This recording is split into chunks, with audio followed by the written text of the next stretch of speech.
Ladies and gents, this is your personal virus, and today I'm here with a tutorial on Stranded Deep. I've seen this happening in generic bees videos, and what happened there is that the game crew actually renamed entities, specifically befriended creatures like my two shikes here, for how he called them. Like, I call him Stinker because he's such a stinker, and I call this little guy Grumpy because just look at his face. So I was wondering, how difficult would it actually be to rename creatures in my world, because I would really love it if it wouldn't say Great White but Grumpy. So I played around a bit. It's not that tricky at all, and I want to show you guys how to actually do it. So you need a few things, basically one website, a little program called Notepad++, not necessarily needed, but I recommend it. And basically you need to know where your save game is. With these three things, you are good to go. Let's get Grumpy and Stinker both in the picture here. So I will meet you back at my desktop in just a minute and show you how to do it. Alright, so here we are. And the first thing you need is to actually figure out where your save game is located. For me, that's on my gaming hard drive. That is E. There I have Steam library, Steam apps, common. There is my Stranded Deep x64 data, and data. Should be pretty much the same for you, just not hard drive E maybe. And there is save.json. And the first thing you want to do is copy that. Sorry for the German. I'm German, so my operating system is in German. Once you have a copy, don't touch that. In case anything goes wrong, you are safe. And if you have a really large world like me, things might be a bit tough for your PC. This is basically only 5 megabytes, which does not seem so much, but 5 megabytes of text is a lot to handle for a PC. So what I want to do now is edit it with Notepad++. This is a really handy text editing tool. The link for that is in the video description. You, in theory, can use any text editor you want, but I recommend this one just because I like it. So if I do that now, we will have to wait a second. And it actually might be opening it right now down here. Yeah. And this is how that file looks. And as you can see, the scroll bar down here is long.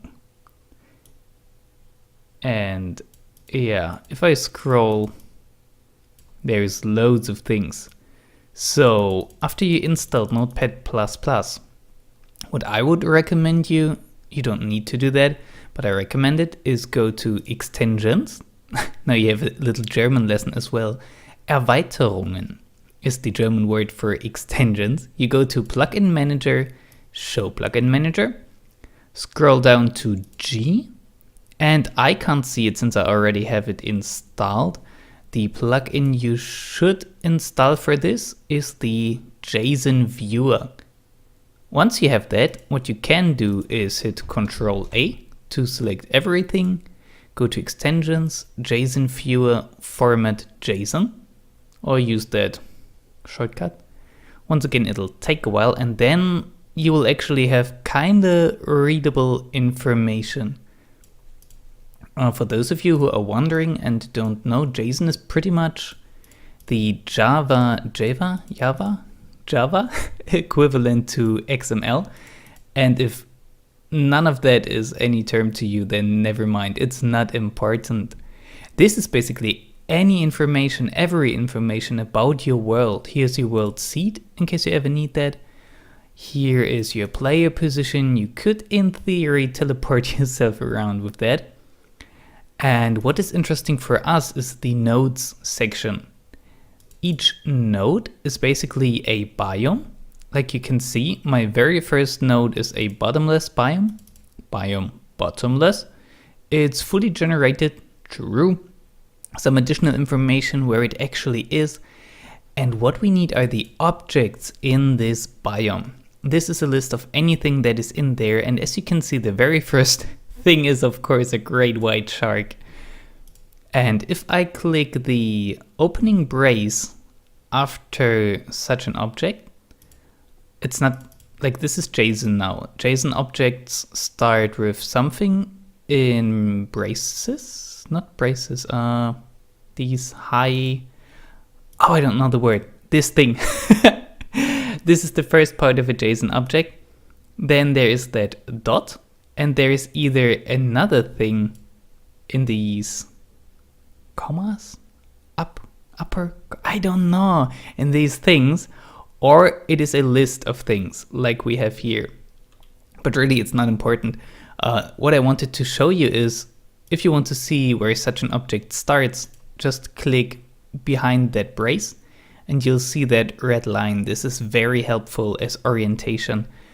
And this is why I recommend Notepad++. It's just so useful.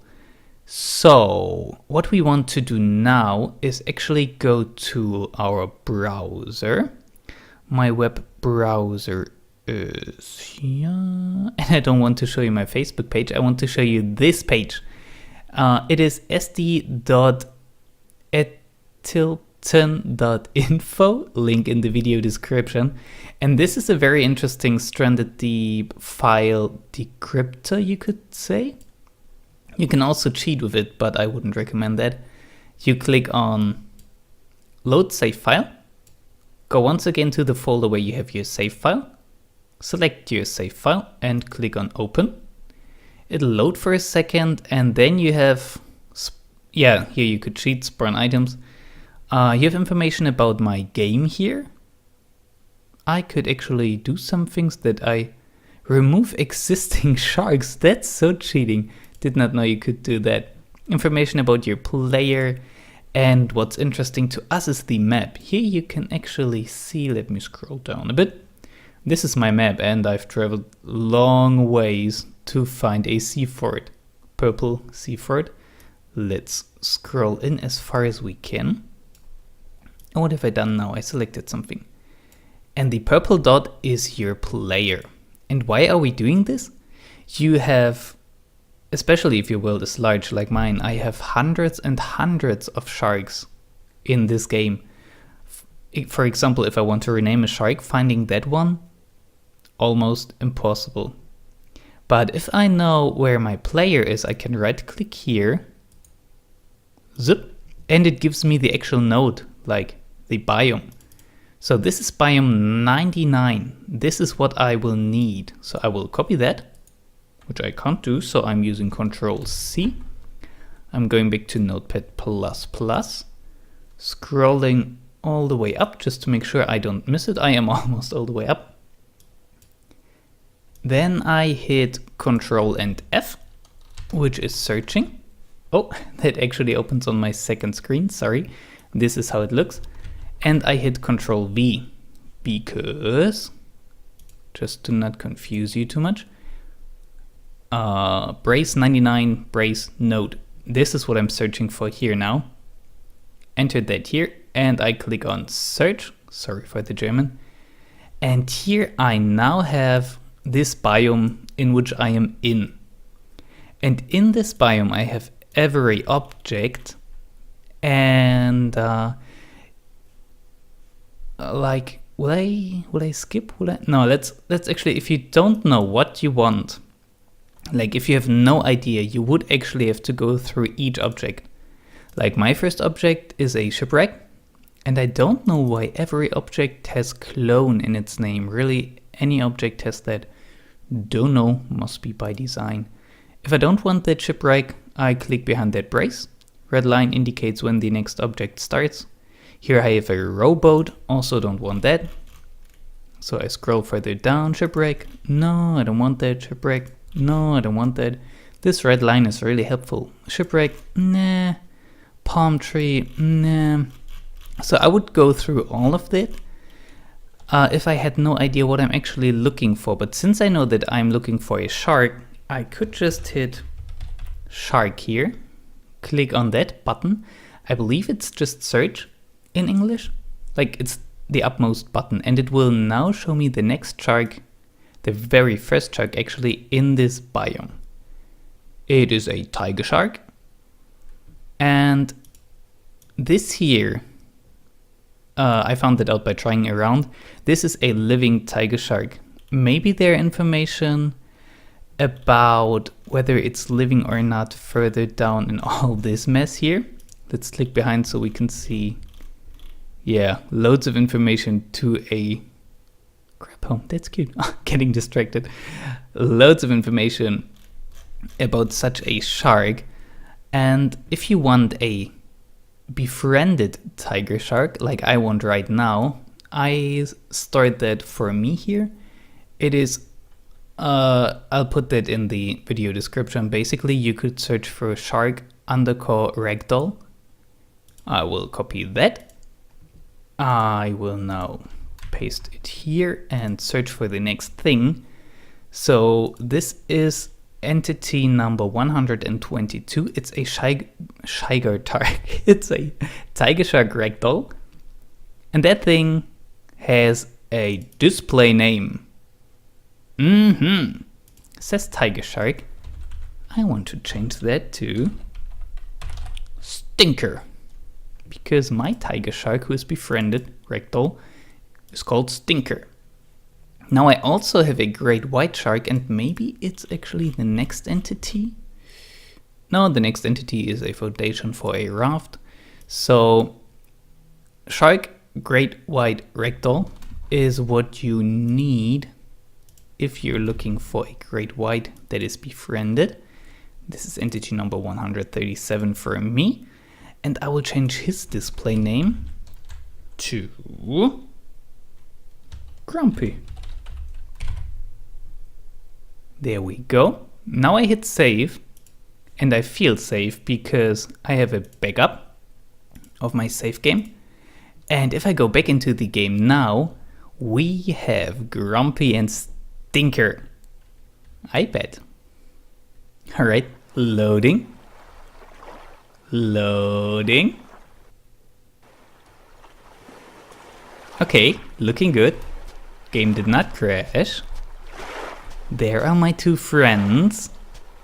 Everything is here. Who are you? Stinker!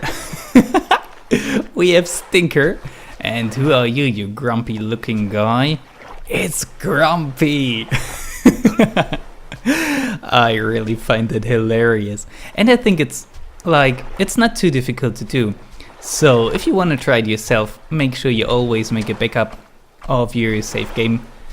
And I hope you find that useful. So with that, I will be out for today. This was your personal virus. I hope you enjoyed this episode. I hope I will see you in the next one. And I hope I got you infected.